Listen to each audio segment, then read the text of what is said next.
सच के साथ। नमस्कार, सिटी वाराणसी लाइव में आप सभी का स्वागत है। मैं हूं अमित मिश्रा। आइए अब तक की खास खबरों पर डालते हैं एक नजर। पुलिस के साथ हुई मुठभेड़ में भाजपा नेता पशुपतिनाथ सिंह की हत्या का मुख्य अभियुक्त राहुल साथी संग गिरफ्तार। चिकित्सा विज्ञान संस्थान काशी हिंदू विश्वविद्यालय ने बनाया अपना 62वां वार्षिकोत्सव। पीईटी परीक्षा के दूसरे दिन भी परीक्षार्थियों की रही भारी भीड़। रेलवे स्टेशन व रोडवेज पर परेशानी का करना पड़ा सामना।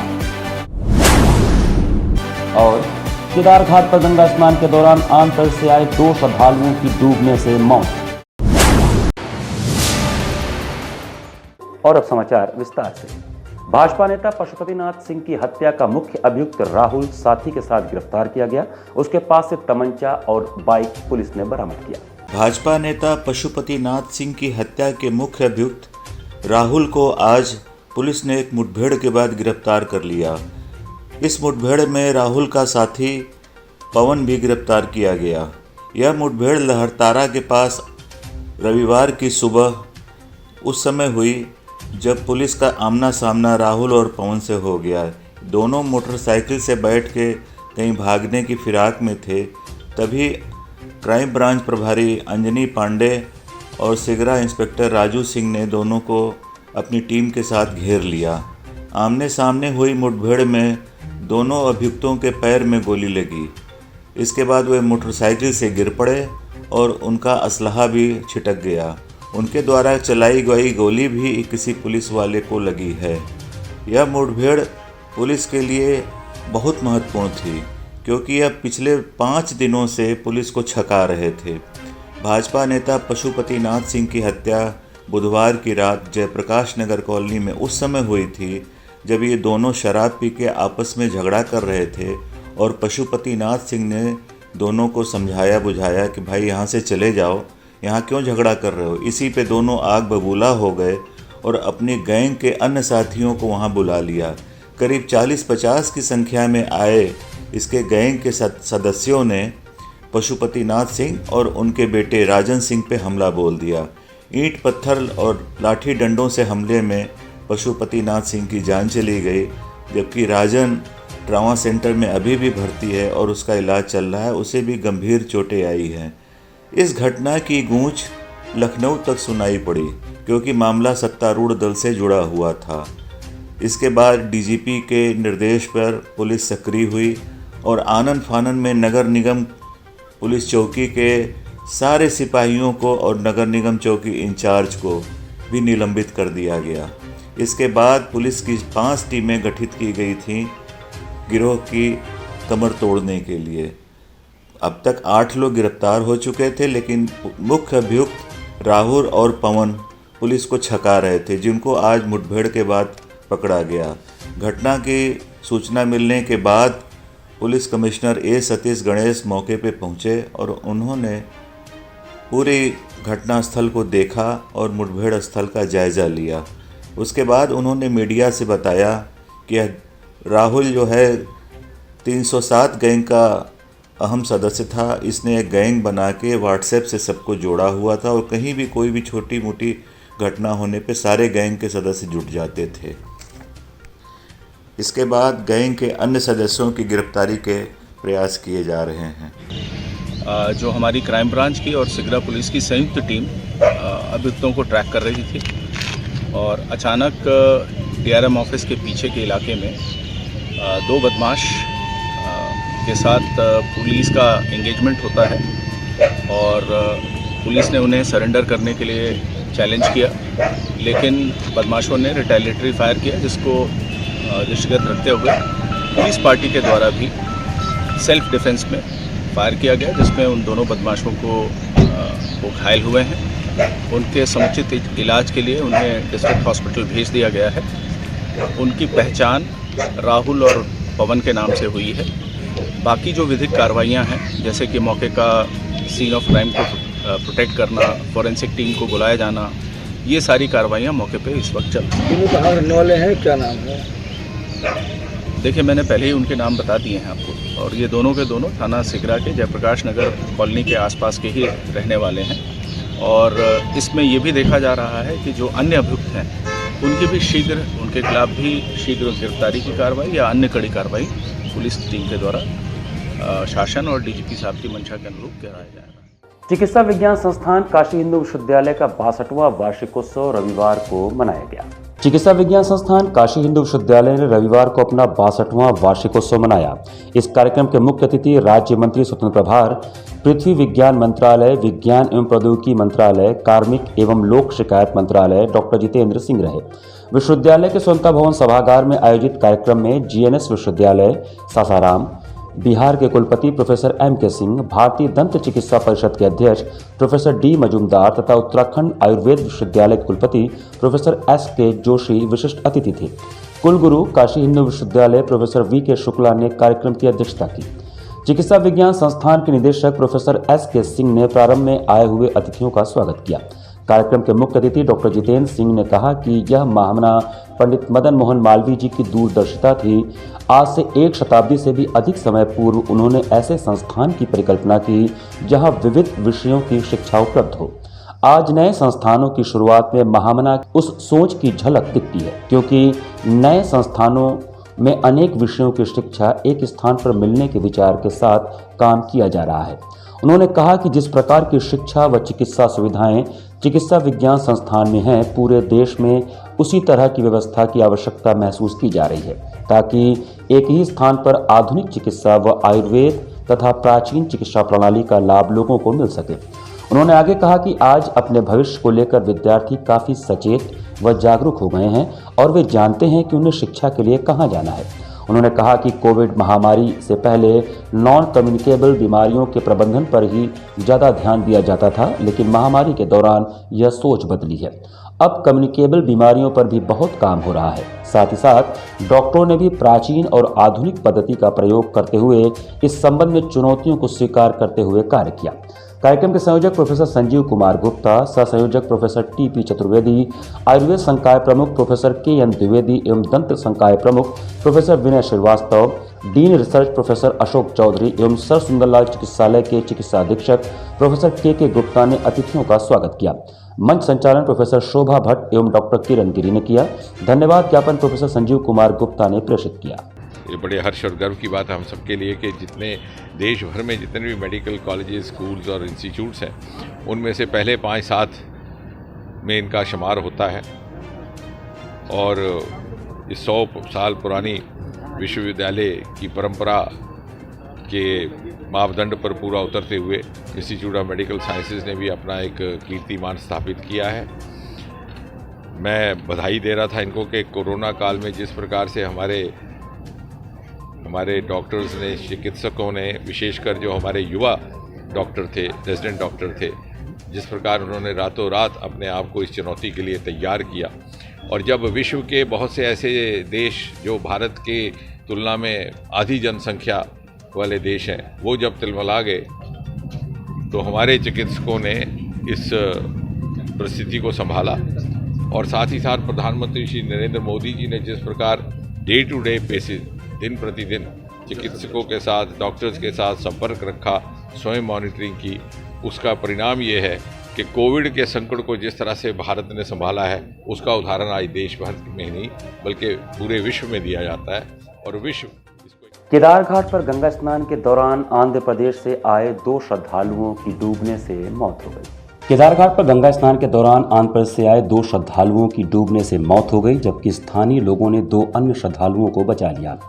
भेलुपुर थाना क्षेत्र के केदार घाट पर विशाखापत्तनम आंध्र प्रदेश से आए 15 श्रद्धालु रविवार की सुबह करीब 11:30 बजे स्नान कर रहे थे। इसी बीच गंगा में बहाव तेज होने के कारण 4 लोग डूबने लगे।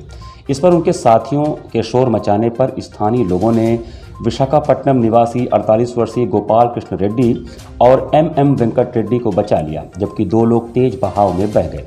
सूचना पर पहुंची भेलुपुर पुलिस और NDRF की टीम दोनों की गंगा में तलाश करवा रही है।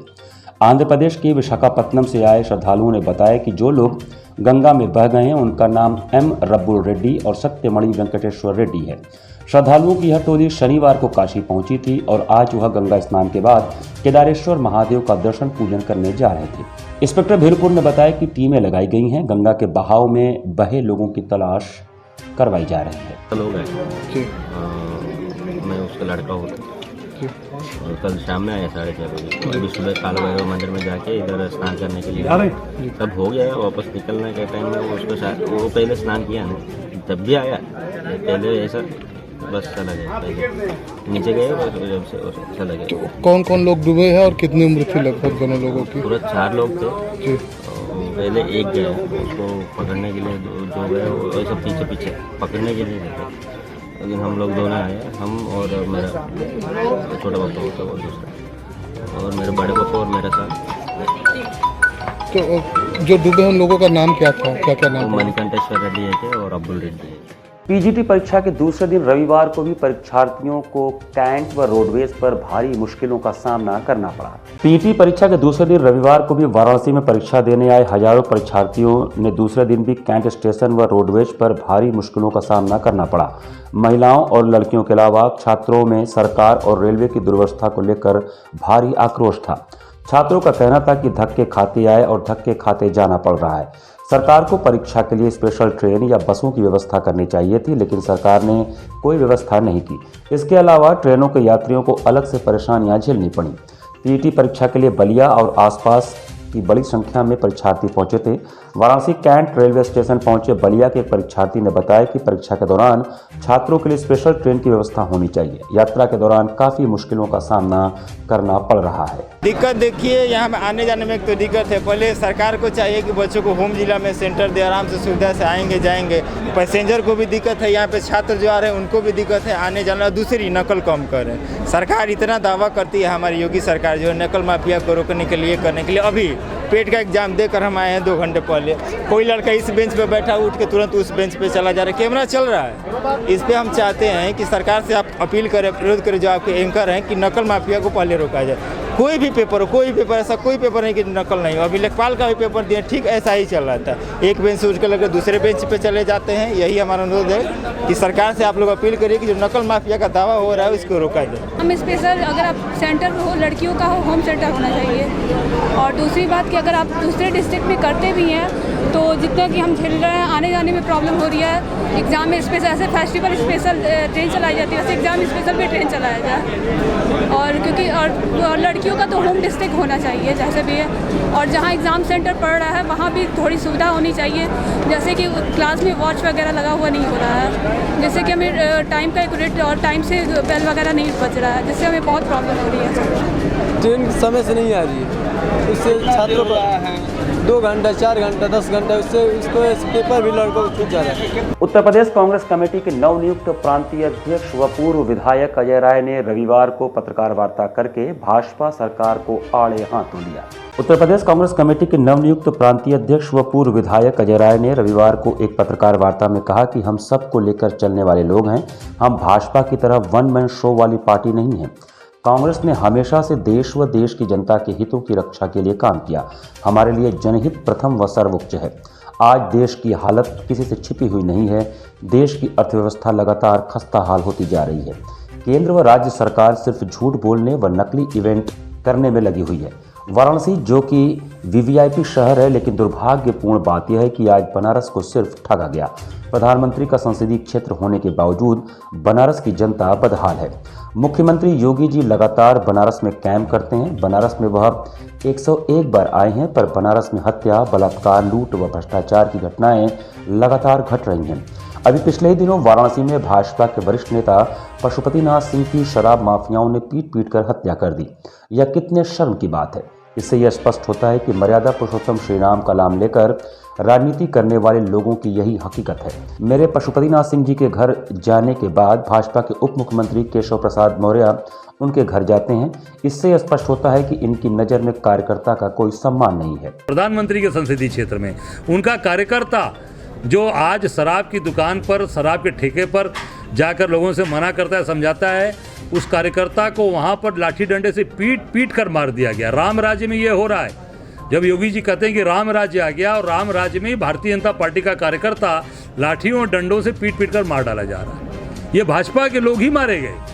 सोचिए, आम आदमी नहीं, आम व्यक्ति नहीं, भाजपा का मजबूत कार्यकर्ता जो लगातार इनके साथ खड़ा है, और उसके दरवाजे पर भी जाने की जरूरत मुख्यमंत्री जी और इनके बड़े नेता जब मैं चला गया उसके बाद उनके दरवाजे पर गए हैं। ये अपने कार्यकर्ता के प्रति सहानुभूति है, अपने कार्यकर्ता के प्रति लगाव। पत्रकार वार्ता में पूर्व जिलाध्यक्ष प्रजानाथ शर्मा, दुर्गा प्रसाद गुप्ता, शैलेंद्र सिंह, वसीम अंसारी, अशोक सिंह, मनीष मोरोलिया, डॉक्टर राजेश गुप्ता, चंचल शर्मा, डॉक्टर नृपेंद्र नारायण सिंह, विश्वनाथ कुंवर, शफक रिजवी, ऋषभ पांडे, संदीप पाल, रोहित दुबे, किशन यादव, अनुभव राय, परवेज खान, आशीष गुप्ता, इखलाक अंसारी आदि प्रमुख रूप से उपस्थित थे। सामाजिक संस्था 7 डेज फाउंडेशन द्वारा काशी आइकॉन अवार्ड एवं राष्ट्रीय संगोष्ठी का आयोजन किया गया। सामाजिक संस्था 7 डेज फाउंडेशन मुख्य रूप से सैनिटरी पैड जागरूकता के उद्देश्य को लेकर दूसरे राज्यों से आए समाज सेवियों का सम्मान काशी आइकॉन अवार्ड एवं राष्ट्रीय संगोष्ठी का आयोजन करती है। भारत के कई राज्यों में जागरूकता अभियान को आगे बढ़ाने के माध्यम से कार्यक्रम सफलतापूर्वक संपन्न हुआ। यह आयोजन वाराणसी में भी हुआ। संस्था के अध्यक्ष कोमल गुप्ता ने बताया कि वह नारी सशक्तिकरण की इस मुहिम को आगे ले जाते हुए महिलाओं को रोजगार से जोड़ना, उन्हें शिक्षा देना, सैनिटरी नैपकिन अवेयरनेस प्रतिदिन हम लोग करते रहेंगे, जिससे हम समाज की महिलाओं को हेल्दी समाज दे सकें। कार्यक्रम का संचालन संस्था के फाउंडर कोमल गुप्ता द्वारा किया गया। कार्यक्रम के मुख्य अतिथि रविंद्र जायसवाल, राज्य मंत्री स्वतंत्र प्रभार स्टाम्प न्यायालय शुल्क एवं पंजीयन विभाग उत्तर प्रदेश, विशिष्ट अतिथि रमेश जायसवाल, विधायक पीडीयू नगर, सारस्वत अतिथि सपना सिंह, जिला पंचायत अध्यक्ष गाजीपुर, आकाश सिंह सन्नी, युवा नेता केशव जालान, उद्यमी एवं समाजसेवी शिवदत्त द्विवेदी, विवेंडर फाउंडेशन के अध्यक्ष गोपाल कुमार और वाराणसी के 30 से अधिक सामाजिक संस्थाएं और 7 डेज फाउंडेशन के सदस्य संस्कार गुप्ता, पूजा, रेखा, मनोज, सुमित, कन्हैया आदि लोग इस अवसर पर मौजूद थे। शहर से अन्य राज्यों से कम 15 से 20 राज्यों के लोग आ रहे हैं, जिनको हम लोग काशी आइकन अवार्ड से सम्मानित करेंगे और मात्र उद्देश्य ये है कि हम उनके साथ कोलैबोरेशन में उनके राज्यों तक काम कर सकें और ये अवेयरनेस प्रोग्राम उन तक पहुंचा सकें। यहाँ पर वक्त चला है छोटे से ब्रेक का। बने रहिए सिटी वाराणसी लाइव के साथ। वाराणसी लाइव, सच के साथ। PMC hospital, habitat for humanity. Doctor Sanjay Chaurasia और डॉक्टर श्वेता चौरसिया के दूरदर्शी सोच और सेवा भाव से पीएमसी हॉस्पिटल की शुरुआत हुई। 2008 से पीएमसी हॉस्पिटल ने लोगों को उत्कृष्ट चिकित्सा सुविधा प्रदान की है। पीएमसी हॉस्पिटल बनारस में उपलब्ध सर्वोत्तम हॉस्पिटल में से एक है। प्रसूति एवं स्त्री रोग विभाग, पीडियाट्रिक्स एवं नियोनेट्रोलॉजी, जनरल एवं लेप्रोस्कोपिक सर्जरी, अस्थि एवं जोड़ रोग, यूरोलॉजी एवं गैस्ट्रोलॉजी, मनोरोग विभाग, फिजियोथेरेपी जैसी कई सुविधा उपलब्ध है। पीएमसी हॉस्पिटल आपको डॉक्टर द्वारा नियमित ओपीडी की सुविधा देता है। इसके साथ ही आधुनिक गहन चिकित्सा इकाई आईसीयू, आईसीसीयू की सुविधा एक ही छत के नीचे आपको मिलती है। मैं doctor Sanjay Chaurasia, director PMC hospital Ravindrapuri, Varanasi. PMC hospital NABH accredited एवं ISO तथा QCI द्वारा मान्यता प्राप्त 50 bed super multi speciality hospital है। पिछले 10 वर्षों से निर्धन परिवारों के लिए एक विशेष OPD की सुविधाएं प्रदान की गई हैं, जिसके माध्यम से स्त्री रोग विभाग एवं बाल रोग विभाग में 1 लाख से अधिक लाभार्थियों को OPD की निःशुल्क सेवाएं प्रदान की गई हैं।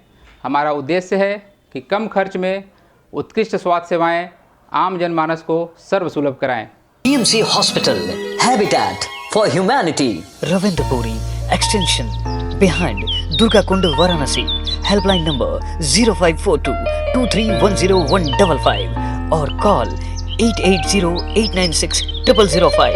कोरोना वायरस ने देश में एक बार फिर से रफ्तार पकड़ ली है। ऐसे में जरूरी है कि सभी लोग पूरी एहतियात बरतें। घर से बाहर निकलते समय मास्क का सदैव प्रयोग करें। समय समय पर हाथों को सैनिटाइजर से सैनिटाइज करें। ज्यादा भीड़ भाड़ वाली जगहों में जाने से बचें। 2 गज की दूरी का पालन करें। स्वस्थ रहें, सुरक्षित रहें। जनहित में जारी वाराणसी लाइव। वाराणसी लाइव, सच के साथ। ब्रेक के बाद आपका स्वागत है। वाराणसी सहोदय स्कूल कॉम्प्लेक्स की तरफ से जीवनदीप पब्लिक स्कूल में आज अंडर 14 और अंडर 17 कबड्डी प्रतियोगिताएं हुई। वाराणसी सहोदया स्कूल कॉम्प्लेक्स की तरफ से जीवनदीप पब्लिक स्कूल वाराणसी में उमेश यादव व माया पटेल के निर्देशन में चल रहे 2 दिवसीय स्पोर्ट्स फेस्टा के अंतर्गत आज बॉयज़ अंडर 14 एंड 17 कबड्डी प्रतियोगिता में अंडर 14 में जेएस पब्लिक स्कूल की टीम प्रथम स्थान प्राप्त कर विजेता रही। वहीं ब्रिजनंदिनी कॉन्वेंट स्कूल को द्वितीय स्थान एवं ब्रेन विंग्स एकेडमी को तृतीय स्थान प्राप्त हुआ। दूसरी तरफ अंडर 17 में हुए रोमांचकारी मुकाबले में जयपुरिया बाबतपुर की टीम प्रथम स्थान प्राप्त कर विजेता घोषित हुई। द एप्स रोलैंड को द्वितीय स्थान तथा संत अतुलानंद कॉन्वेंट स्कूल को तृतीय स्थान प्राप्त हुआ। जीवनदीप शिक्षण समूह के अध्यक्ष doctor Ashok Kumar Singh, JS public school के निदेशक रजनीश व जीवनदीप पब्लिक स्कूल की प्रधानाचार्य डॉक्टर ममता सिंह ने संयुक्त रूप से विजयी प्रतिभागियों को मेडल पहनाकर उन्हें जीत की शुभकामनाएं दी। इस अवसर पर अपर निदेशक स्वास्थ्य डॉक्टर अंशु सिंह, उप प्रधानाचार्य मनोज कुमार सिंह, राजेश यादव सहित बड़ी संख्या में अध्यापक और छात्र उपस्थित थे। इस अवसर पर संस्थाध्यक्ष डॉक्टर अशोक कुमार सिंह ने अपने वक्तव्य में विजयी टीमों को शुभकामनाएं देते हुए उनके उज्जवल भविष्य की कामना की।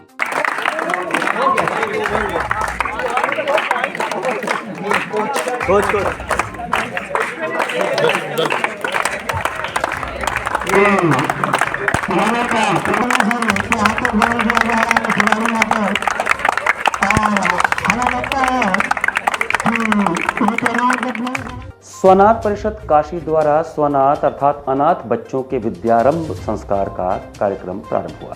रविवार को नवेता इंटर कॉलेज में स्वनाथ परिषद काशी द्वारा स्वनाथ अर्थात अनाथ बच्चों का विद्यारंभ संस्कार का कार्यक्रम नागर समाज की सहभागिता से किया गया। कार्यक्रम के विशिष्ट अतिथि द्वय निर्मला पटेल एवं इंजीनियर अशोक यादव, राज्य बाल संरक्षण आयोग के सदस्यों द्वारा कहा गया कि भारतवर्ष में कोई बच्चा अनाथ नहीं हो सकता। हिंदू धर्म में भी और कानूनी रूप में भी कानून से भी फास्टर केयर कार्यक्रम को परिभाषित किया गया है। जरूरत है बस समाज को आगे आने की। कार्यक्रम के मुख्य अतिथि पातालपुरी मठ के महंत द्वारा कहा गया कि संत समाज इस कार्यक्रम का समर्थन करता है और भविष्य में इन स्वनाथ बच्चों के लिए जो सहयोग होगा प्रदान किया जाएगा। कार्यक्रम के विशिष्ट अतिथि के रूप में पधारे केशव जालन ने कहा कि बाबा विश्वनाथ की नगरी में कोई स्वनाथ नहीं हो सकता। जरूरत है हमारे काशी के नागरिकों को आगे आने की। स्वनाथ परिषद काशी ने इस कार्य को प्रारंभ किया है। हम सभी इसका स्वागत करते हैं और नागरिकों से अपील करते हैं कि काशी नगरी का कोई भी बच्चा अपने को स्वनाथ अर्थात अनाथ न समझे। काशी के नागरिक उनके संरक्षक हैं। विद्यारंभ संस्कार के पूजन कराने का कार्य गायत्री परिवार के सदस्यों द्वारा किया गया। कार्यक्रम का संचालन डॉक्टर रचना अग्रवाल ने किया। इस कार्यक्रम को सफल बनाने में शहर के कई समाज सेवी संगठन और नागरिकों द्वारा सहभागिता किया गया। कार्यक्रम में पधारे स्वनाथ बच्चों एवं परिवार का तिलक लगाकर स्वागत किया गया। शुरुआत काशी के अंदर हुआ है। आज हम लोग उस संस्था से जुड़े हैं। संस्था को हम लोग आईएएस समीक्षक के रूप में जो भी हम लोगों का चढ़ के हिस्सा होगा हम लोग लेते रहेंगे और समाज में ये मैसेज जाए कि कोई भी बच्चा यदि इस तरीके का हो तो उसको हम कोई ना कोई उसका जो है उसके गार्जियन बने और गार्जियन बन करके उसको शिक्षा दीक्षा जैसे हम अपने बाल बच्चों को जो है शिक्षा देते हैं उसी तरीके से हम ऐसे बच्चों को भी देख करके उनको भी उनकी जो है शिक्षा दीक्षा की चिंता करें, उनको शिक्षा दीक्षा दे करके आगे बढ़ाएं। यही उद्देश्य है स्वनाथ का। और ये स्वनाथ परिषद पूरे ऑल ओवर इंडिया इवन जो है वर्ल्ड में भी दुनिया में भी ये काम कर रहा है। उसी सिलसिले में आज बनारस में इसका जो है शुरुआत हो गया है। प्रायः जिनको माता पिता है वो अपने बच्चे का विद्यारंभ संस्कार कराते हैं। स्वनाथ परिषद के द्वारा जिनको माँ बाप नहीं है, जिनको हमारे समाज में अनाथ या ऑर्फन ऐसा कहा जाता है, इनका विद्यारंभ संस्कार कौन करेगा। और इसीलिए हम जिनको अनाथ माने, हम जिनको स्वनाथ कहते हैं, ऐसे बच्चों का आज विद्यारंभ संस्कार यहाँ पर हो रहा है। पूरे भारतवर्ष में यह स्वनाथ बच्चे यह अनाथ के रूप में ना कहा जाए, इसके लिए प्रयास स्वनाथ परिषद के द्वारा होता है। अशोकपुरम डाफी स्थित ओंकार आयुर्वेदिक एवं पंचकर्म सेंटर के वित्तीय वर्षगांठ एवं योग थेरेपी सेंटर का रविवार को उद्घाटन हुआ। अशोकपुरम डाफी वाराणसी के ओंकार आयुर्वेदिक एवं पंचकर्म सेंटर के वित्तीय वर्षगांठ एवं योग थेरेपी सेंटर का रविवार को उद्घाटन हुआ। इस अवसर पर उत्तर प्रदेश सरकार के आयुष मंत्री दयाशंकर दयालु ने कहा कि इसमें कोई संदेह नहीं है कि आने वाला समय अपनी भारतीय संस्कृति एवं परंपरा के अनुरूप आयुर्वेद एवं योग का है। यह एक ऐसी विधा है जो प्रकृति पर निर्भर है एवं प्राकृतिक तरीके से निर्मित होती है। मंत्री जी ने बताया कि आयुर्वेद चिकित्सा पद्धति वेद एवं उपनिषदों में वर्णित है। साथ ही इस विद्या को हम सभी को अपनाने की जरूरत है। सरकार आगे बढ़ने के लिए प्रतिबद्ध है। एक समय के बाद आयुर्वेद एवं अन्य भारतीय विद्या जैसे योग आदि में उपेक्षा का सामना अवश्य किया है, लेकिन अब समय आ गया है कि इसे पूरे तरीके से अपने जीवन में अपनाया जाए। ज्ञातव्य हो कि ओमकार आयुर्वेदिक एवं पंचकर्म सेंटर में तमाम तरह के असाध्य रोगों का वैद्य डॉक्टर संतोष मिश्र द्वारा कुशलतापूर्वक उपचार किया जाता है। यहाँ पर पंचकर्म की सुविधा भी उपलब्ध है। पंचकर्म एक ऐसी विधा है जिसके माध्यम से हम शरीर की टॉक्सिक चीज़ों को निकालते हैं। पंचकर्म से एज बढ़ने की जो प्रोसेस होती है, जो उम्र बढ़ने की प्रोसेस होती है, उसको धीमा किया जाता है। और जब टॉक्सिक चीज़ें शरीर से बाहर निकल जाती हैं, वो रोग जल्दी से जड़ से खत्म होता है। आज के समय में सभी लोग तनावग्रस्त हैं, सभी को मेटाबॉलिक डिसऑर्डर हो रहे हैं, डायबिटीज, ब्लड प्रेशर, हाइपोथायराइडिज्म, ये सब जो बीमारियां हैं, इसमें पंचकर्म का बहुत अहम रोल है। और स्वस्थ व्यक्ति भी पंचकर्म करा सकता है, केवल रोगियों के लिए नहीं है। निश्चित ही ये हमारी बहुत वेदों से प्रचलित विधाएं हैं, जो इलाज की देश की पद्धति थी। ईश्वर से लेके मानव मनुष्य के जीवन तक संपूर्ण जीवन ये ब्रह्मा जी के द्वारा उद्धृत चिकित्सा की पद्धति है, जो हमारे वैद्यों, ऋषियों, महर्षियों से होती हुई आज के डॉक्टर वैद्य तक आई है। ये कोई विशेष इसमें क्या है कि हमारे जीवन के इर्द गिर्द जो प्रकृति है, जो वनस्पति जगत है, पेड़ पौधे हैं, जड़ी बूटियां हैं, उन्हीं से इलाज करना, प्राकृतिक तरीके से प्रकृति को साथ लेकर मानव शरीर का इलाज करना, निरोग रखना, स्वस्थ रखना और रोग को जड़ से मिटाने का। रोटरी क्लब वाराणसी और रोटरी उदय द्वारा आत्मनिर्भर नारी के तहत सौंदर्य और ज्ञान प्रतिस्पर्धा का आयोजन किया गया। विश्व विख्यात समाजसेवी संस्था रोटरी क्लब वाराणसी और रोटरी उदय के संयुक्त तत्वावधान में नारी सशक्तिकरण और भारतीय वेशभूषा परिधान प्रदर्शन के माध्यम से आत्मनिर्भर नारी के लिए एक सौंदर्य और ज्ञान प्रतिस्पर्धा का आयोजन किया गया। स्थानीय 5 सितारा होटल ताज में शहर की जानी मानी हस्तियों ने सहयोग किया और स्वयं भी मौजूद रहे। रोटरी वाराणसी और उदय के अध्यक्ष संजीव श्रीवास्तव व अजय दुबे ने बताया कि कार्यक्रम का शुभारंभ दीप प्रज्वलन करके रोटरी के पूर्व डिस्ट्रिक्ट गवर्नर हरिमोहन शाह, उत्तम अग्रवाल और संजय अग्रवाल ने किया। मशहूर हिंदी फिल्म अभिनेता संजय मिश्रा और दक्षिण फिल्म के अभिनेता जायद खान और अभिनेत्री सोनल की मौजूदगी दर्शकों के लिए अंत तक उत्साह का विशेष कारण बनी रही। 4 राउंड की प्रतिस्पर्धा में पूर्वांचल की 83 महिलाओं ने अपना नाम दर्ज कराया। ऑडिशन में 43 को जजों ने सेलेक्ट कर रैंप पर उतारा, जिसमें 25 वर्ष से कम आयु की कड़ी में शिवानी दुबे और श्रद्धा जायसवाल, 26 वर्ष से अधिक आयु वर्ग में डॉक्टर रूपाली यादव और अर्चना राय को 5 जजों ने विजेता चुना। दोनों वर्ग की प्रतियोगिताओं में ऑटम क्वीन ऑफ पूर्वांचल का ताज डॉक्टर रूपाली यादव को मिला। समारोह में सचिन मिश्रा, डॉक्टर अजीत सहगल, रतिशंकर त्रिपाठी, कौशिक, अशरफ अली, प्रिया मिश्रा, नीलू मिश्रा, कुशल, डॉक्टर अनिल ओहरी, संदीप बोस, श्रेयस श्रीवास्तव, पंकज टेकरीवाल, मनोरंजन अग्रवाल और शहर के गणमान्य अतिथि मौजूद थे। समारोह का संचालन चंद्रशेखर कपूर और अंकिता खत्री ने किया। ऑटम क्वीन ऑफ पूर्वांचल, इस नाम से ये हमारा टाइटल नेम है। इसमें हमने पूर्वांचल की जितने भी हमारे रोटेरियन बच्चियां हैं, हमारी जो बहनें हैं, जो हमारी भाभियां हैं, हम लोगों ने उनके लिए एक फैशन शो के साथ में ब्यूटी कॉन्टेस्ट प्रोग्राम रोटरी के तहत ये आयोजन किया है, जिसमें मातृशक्ति को बढ़ावा देने के लिए हम इस कार्यक्रम के माध्यम से उनको एक अच्छे मंच, एक अच्छे प्लेटफॉर्म को दे सकें। लगभग कितने लोगों ने पार्टिसिपेट किया है? पार्टिसिपेट यहाँ पे कार्यक्रम में ऑडिशन जो हुआ थे उसमें लगभग 400 लोगों ने ऑडिशन दिया था, लेकिन सिलेक्शन जो हुआ है उसमें हमने 42 लोगों को सिलेक्शन किया हुआ है। स्वर्गीय राघवेंद्र मिश्र स्मृति जूनियर क्रिकेट प्रतियोगिता में रविवार को पूर्वांचल क्रिकेट क्लब ब्लू ने पूर्वांचल क्रिकेट क्लब रेड को 4 विकेट से हराया।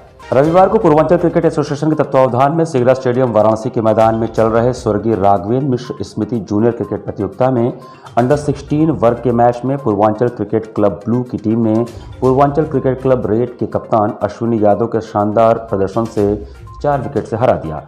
टॉस जीतकर पहले बल्लेबाजी करते हुए पूर्वांचल क्रिकेट क्लब रेड की टीम ने निर्धारित ओवरों में 8 विकेट खोकर 81 रन बनाए, जिसमें कप्तान दीप्तेश सिंह ने नॉट आउट 32 रन एवं धनेश ने 27 रन बनाए। पूर्वांचल क्रिकेट क्लब ब्लू की तरफ से शानदार गेंदबाजी करते हुए कप्तान अश्विनी यादव ने 3 विकेट लिए, दिव्यांशु एवं अनुज ने एक एक विकेट लिए। जवाब में लक्ष्य का पीछा करने उतरी पूर्वांचल क्रिकेट क्लब ब्लू की टीम कप्तान अश्विनी यादव के शानदार नॉट आउट 35 रन एवं सुमित सेठ के 22 रनों की बदौलत 6 विकेट के नुकसान पर लक्ष्य को प्राप्त कर विजयी हो गए। आज के man of the match Ashwini Yadav थे। स्वर्गीय राघवेंद्र मिश्रा स्मृति जूनियर क्रिकेट प्रतियोगिता शुरू हुआ है, जो कि अंडर 14 एवं अंडर 16 वर्ग में आयोजित है और आज इसका मैच 2020 हुआ है, जो कि आज पूर्वांचल क्रिकेट क्लब ब्लू और रेड के बीच हो रहा है, जिसमें ब्लू एक मैच जीती है, एक मैच रेड जीती है। कल चंदौली से पूर्वांचल क्लब का मैच शुरू हो जाएगा।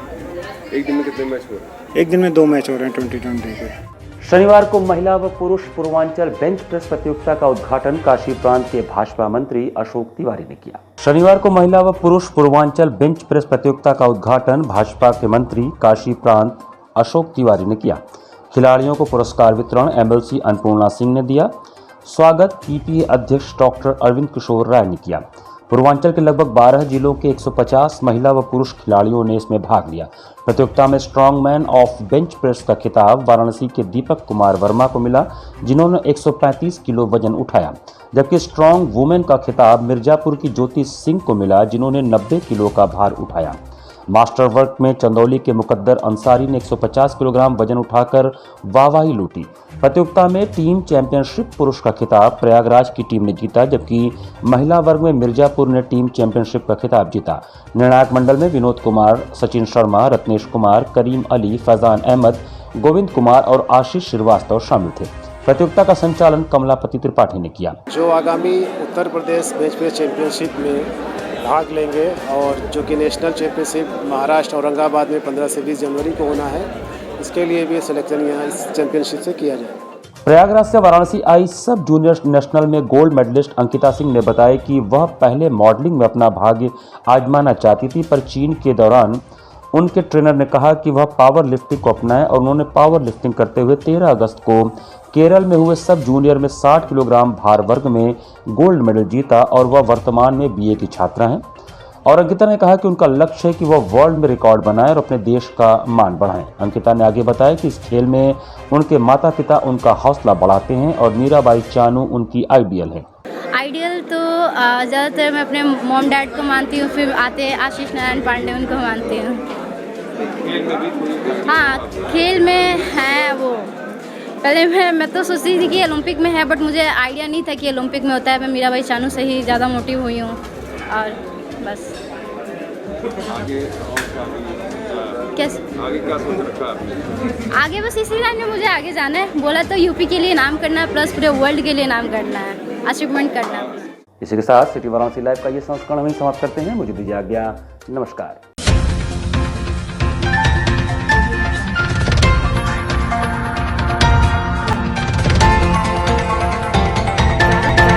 लाइव सच के साथ।